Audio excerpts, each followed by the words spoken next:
திருவாரூர் மாவட்டத்தில் பல்வேறு பகுதிகளில் கனமழை பெய்து வரும் நிலையில் கூடுதல் தகவல்களை செய்தியாளர் மாதவன் வழங்க கேட்கலாம். மாதவன், திருவாரூர்ல கனமழை பெஞ்சிட்டு வருது. தற்போது வரைக்கும் மழை நிலவரம் என்னவா இருக்கு? மழையால ஏதேனும் பாதிப்புகள் மாவட்டத்தில் ஏற்பட்டிருக்கா? என்ன விவரம்? பிரியதர்ஷினி, திருவாரூர் மாவட்டத்தில் நேற்று இரவு தூறல் மழையாக இருந்தது. இன்று காலை மிதமான மழையாக மாறியது.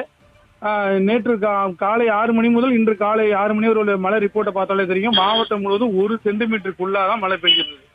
இந்த நிலையில அந்த மிதமான மழையானது இப்ப சற்று கனமழையாக அதிகரித்துள்ளது. 6 மணிலேருந்து 9 மணி வரைக்கும் இந்த 3 மணி நேரத்திலேயே கொடுத்திருக்க அப்டேட்ல பாத்தீங்கன்னா நன்னிலம், குடவாசல், திருவாரூர் உள்ளிட்ட பகுதிகளில் கிட்டத்தட்ட 2 சென்டிமீட்டர் அளவுக்கு மழை பெய்துள்ளது. தொடர்ந்து மழையானது பெய்து கொண்டிருக்கிறது.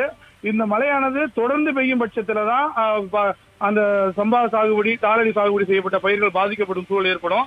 ஏற்கனவே பல நாட்களுக்கு முன்பு பெய்த மழையின் காரணமாக பல இடங்கள்ல பாதிக்கப்பட்டிருந்தது. அவை கடந்த சில நாட்களாக வெயில் அடிச்சா வடிஞ்சிருந்துச்சு.